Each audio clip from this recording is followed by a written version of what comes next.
Hi, and welcome. You're listening to the X22 Report. My name is Dave, and this is episode 1116B, and today's date is November 1st, 2016, and the title of the episode is The Petrodollar System is Coming to an End. Prepare Accordingly. Now, before I get started, I just want to make an announcement. The interview with Jim Willey has been uploaded to the X22 Report Spotlight YouTube channel. So you can go over to YouTube, type in X22 Report Spotlight, should bring you right to the video, or you can come over to the x22report.com site, scroll down a little bit, you'll see the video on the right-hand side, or you can go to newssentinel.com, same thing, scroll down a little bit, look over to your right, you'll see the video there, and you can play it right there. Let's get into the economic collapse, political and geopolitical news. Now, we know the European Union, Canada, they're still trying to pass CETA. That hasn't gone away whatsoever. Neither has the TTIP, the TPP. They still believe they can pass these. And of course, they're just waiting for the right moment. They're hoping that CETA passes. And this way, TTIP and TPP will be right behind it because they'll try to make the case why the two need to be together. And we see out in Canada, the Canada's Green Party, they're trying to remove a clause on the investment court system, the ICS, which is that secret corporate court system which is above the government's court system. And they want that removed from CETA completely. And we know the globalists, the elite, the central bankers, that's the whole reason they want this passed, because they want that in there. So we see Elizabeth May, the leader of the Canada's Greens, she will continue to advocate for the removal of the ICS or the ISDS, which is the Investor State Dispute Settlement for the TTIP. And they're saying this needs to be removed from the trade deal completely. And we can see right now, if CETA passes and is ratified, we can see what they're expecting to do is to have the TPP, the TTIP, passed after that, because they'll make the case of why they need to do it. Now remember, they're doing this because they want a one world system where they control everything, and having the court above the sovereign governments allows them to do this. Now, think about all the things they need to do to have a one world government. You need to control the internet. Well, we know Obama passed that over to the UN. The UN now controls the internet for the entire world. They need to control the creation of currency. Well, they're looking to go into a one world currency. That's what this transition is about. This is what happens when the petrodollar dies. They're going to use a one world currency. They need to control the corporate media, which they already have. And they need to control the governments through some type of system which is above their constitutions, which is above the rights of the people, which is above everything the governments can rule on. And they almost have it, because they have the internet with the UN. They have the control of the flow of information to the corporate media, and now with the UN with the internet. I mean, they haven't pushed that just yet, but we can see coming down the line, that's exactly what they're going to do. We can see that they're getting prepared for some type of one world currency. And all they need is control of the government. So they're very close into controlling the entire world from the top. And this is what they wanted from the beginning. And then eventually, once they have that, they'll start chipping away at laws. They'll start chipping away at the rights of the people. They'll start chipping away everything that we hold dear. And they'll do this very slowly. They don't do anything very, very quickly, because people catch on. And they do it very slowly to make it seem like it's in your best interest. This is the way these globalists, the elites, do this. They do it very slowly and make it seem like it's a really good thing. I'll bring up the example of taxes. When they were implementing the taxes, they said, listen, we're only going to tax the rich. And of course, the middle class, the poor, They said, yes, those people should be taxed because they have the money. And everyone was like, yes, we agree with you. And then slowly but surely what they did was they moved the taxes down to the upper middle class, then down to the middle class, then down to the lower middle class, down to the poverty level. And they continually did this, and people accepted it each time. And before you knew it, everyone was being taxed. Well, they're going to do the same thing again. They're going to do it very slowly, very methodically, without anyone realizing that it's happening. This is the way they work their magic on the people. Remember, laws that they create always sound like they're in your best interest. It's always the opposite. They always tell you it's for the good of the people. It's always the opposite. Everything they're doing is for themselves, not for the people. And they will do this over time. And it's up to us, we the people here in the United States, in Canada, Europe, Australia, UK, and everyone else around the world to say, you know something? We're not going along with this, because it's getting to the point right now where we're running out of time because they're making their moves. They know that this system is dying. They know that they need to get everything into place, because once they restart this system, of course they're going to use most likely war to cover it up. But once they restart this system, they're going to change everything. And we can see right now that we need to get ready, prepared, and we need to call them out on it. We need to come together as a people. We need to stop looking at Republican, Democrat, and all these different candidates and say, you know something? Enough's enough.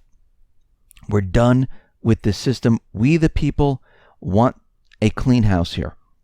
We want the central bank gone. We want to be in control of our monetary system. We want to be in control of our laws. We want the laws to be equal among those people who are in government and those people who are the everyday person. We want to be in control of our lives. And we can see right now that it's coming to a time period where we're all going to have to make a decision. Now, out in the Black Sea, NATO is pushing for a military buildup in that area. And it looks like they want to bring in their ships. They want to have a port on the Black Sea. And they are pushing this right now because they're trying to position themselves for when the war starts. And we can see that a lot of the military equipment, military assets, military troops, they're moving them all around the world, preparing. We see that the U.S. deployed the sea-based X-band radar. And this is this huge radar system on a platform. And they moved it to off the coast of North Korea. And we can see right now they kept it there for the month of September. And then they took it and they brought it back in late October. And right now there are no details on what the SBX's mission off the Korean Peninsula was, but we know they were tracking long-range ballistic missiles. They wanted to see what North Korea was up to, and most likely they didn't really find out that much, because I know there's a lot of reports that North Korea is developing a nuclear weapon. They're attaching it to a ballistic missile. And the question is, why would they want to attack the United States? Because they know if they do attack the United States, yes, maybe they get one or two missiles off. Maybe they would hit a city. But the outcome would be total destruction of their country. Because the United States is part of NATO. The United States has nuclear weapons. And really, North Korea really has no defense against this. And they would be annihilated. So it really makes no sense in what the U.S. government central banks have been telling us. What does make sense is that they're trying to push and provoke North Korea into doing something. North Korea is a wild card. They're hoping they can get North Korea to do something to start a war. And by bringing in the THAAD missile system, by bringing in the tank brigade by placing the radar system right outside of their border in the sea, flying bombers around North Korea. They're just hoping that North Korea loses it and does something to start this war. Now, out in Sudan, we can see the situation is not improving there whatsoever. Now, we have to remember these countries where the U.S. went in and overthrew the elected governments and replaced them with puppet governments. Some countries they were able to do this, some other countries they couldn't do it. And we see that Sudan was split into two. And right now, the United States government central bankers, they want the entire country of Sudan. And they place sanctions on Sudan for another year. And of course, as we know, sanctions don't work. They're trying to put pressure on the Sudanese people, and they're hoping that they can starve them to death, that they can make it so difficult for them to live that it would make it so they would say, okay, we give, please, no more sanctions. But as we can see throughout the world, every time the United States government central bankers place sanctions on countries, they actually just make it worse for the people. And then you have war, then you have refugees, and that's exactly what we see in every single case when we look around wherever the United States has gone, where they try to remove the elected government and replace it with a puppet government. Now, we can see out in Libya, they are on the brink of economic collapse. This is coming from the World Bank, and we can see right now, because of oil production, the economy has shrunk by an estimated 8.3%, and the country is in a recession since 2013. Actually, most likely, it's in a depression right now. And we can see right now the United States government central bankers, they want the unity government in there. Now, this is not an elected government. This is a government that was put together by the U.S. and other countries and the UN, and they're telling the people, this is the government we want you to have. And the only reason they're doing this is so they have control over the government, and they have control over the oil which is produced there, so they can keep the petrodollar propped up. And we can see right now that things are not going the way the United States government central bankers want. And this is why John Kerry is meeting with all the different countries, France and the rest of the countries, the UK, Germany, because they're looking to go into Libya. I think they've had enough already. And what they're looking to do is that the U.S. is calling for more action inside of Libya. They're trying to convince these countries, listen, it's time to go into Libya and get rid of those other governments and keep the unity government in place and make that the government for the people. And this whole thing is going to be a complete disaster. Now, they're going to have to do this to every single one of these countries because we see the petrodollar, it is at its end game. There's no way else to look at this. United States government central bankers, they can't get into Syria. We have huge amount of problems in the rest of the Middle Eastern countries. The U.S. will have to re-invade all of these countries just to keep the petrodollar propped up. And we can see right now from everything that the United States government has done, it has not improved the situation. It's not helped the people of these countries. It has not helped the people here in the United States. It is just making it worse. And from all these sanctions and from all this war, this is where we're getting all these refugees. I mean, the Syrian refugees admitted into the U.S. has surged by 675% in 2016. And they're just taking them and moving them to different states. Like Pennsylvania received 600, Illinois received about 569, Florida about 542, New York about 538, and they're just moving them around the country. And of course, this is part of all different agendas. But what they don't tell you is why are there all these refugees? They just tell you that it's our duty, these people have no place to live, but we need to go to the heart of the disease to cure it. And the problem is, it's the United States. As they place sanctions on Syria, as they started this war in Syria to put a pipeline through Syria and into Europe to remove Assad, to place their oil on the dollar, they've created war. They've created famine. They made it hard for the people to live. It's hard for people to stay in there when there's chemical weapons being fired from the terrorists all over the place, when people are being beheaded. And it is all caused by the United States government central bankers. This is why we see refugees in this area every place the United States is. And that is the real problem. If the United States would just leave these countries, guess what? There'd be no war. The refugees would all go back to their countries, and people can rebuild. But the United States government central bankers, they don't want that because the petrodollar system is dying. They're trying to keep it propped up for them. And when I say them, the United States government central bankers, the elite, the globalists. We see the UN Security Council members. Well, they've come to terms that, yes, the United States government needs to separate the moderate rebels from the terrorists.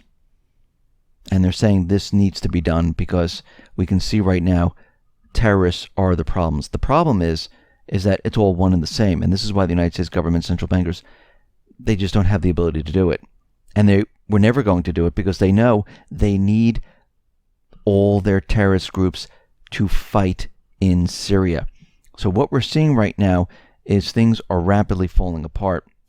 We're seeing there's recently released footage that militants belonging to a jihadi group in Aleppo, they were mobilizing a BM-21 Grad rocket launcher, getting ready for this major offensive.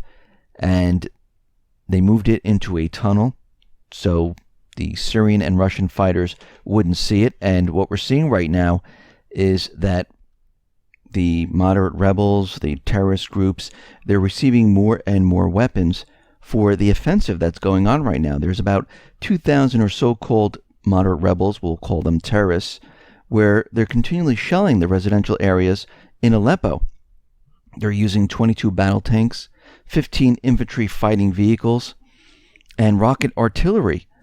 And they're continually hitting Aleppo. Now, Russia and Syria, they have stopped bombing in Aleppo. They haven't bombed there for quite a while. And we can see right now that the UN observers are starting to realize that it is the terrorists that are causing the problems in Aleppo. And right now, Russia is ruling out any type of peace talks because the rebels are continually pushing forward in Aleppo, at least trying to. But what we can see right now is that their offensive, it's not going anywhere. It's actually breaking down, and they're not pushing the Russian forces, the Syrian forces out of this area. Actually, the opposite is happening. And we can see right now that if the United States government central bankers, if they don't keep Aleppo and they lose Aleppo, they're going to lose the rest of Syria because it's Russia's mission and the Syrian government's mission to remove the terrorists from the country. Now, this has a huge impact on the economics of the United States and the world because the petrodollar system is pretty much done at this point. It's at its end game right now. They're preparing for a transition into a brand new system, as we know. And we can see right now that once this petrodollar system starts to fall, things are going to happen very, very quickly. And at this point, what we're seeing is that everyone needs to be prepared for this because as a new system is developed and the petrodollar is destroyed, we're going to see a huge amount of dollars flood back into the United States. And they know this. They know that this is going to happen. They know there's going to be hyperinflation. They know the dollar is going to be devalued quite a bit. And once this dollar is devalued, your investments, your savings, and everything else that you have is going to be worth nothing. And they don't really care about this. They don't care about what's going to happen. because the system is dying. They're looking towards the new system. They're looking towards the transition. They're looking towards the future right now. They don't really care that much about the old system. Yes, they try to prop it up long enough to get everything set into place. Now that they have everything set into place, soon they're going to let everything fall. And of course, they're going to make an explanation of why this is happening. They're going to blame it on another group or country of why this is all happening, why we need to go to a new system, why the dollar is being devalued. This is all planned out and ready to go.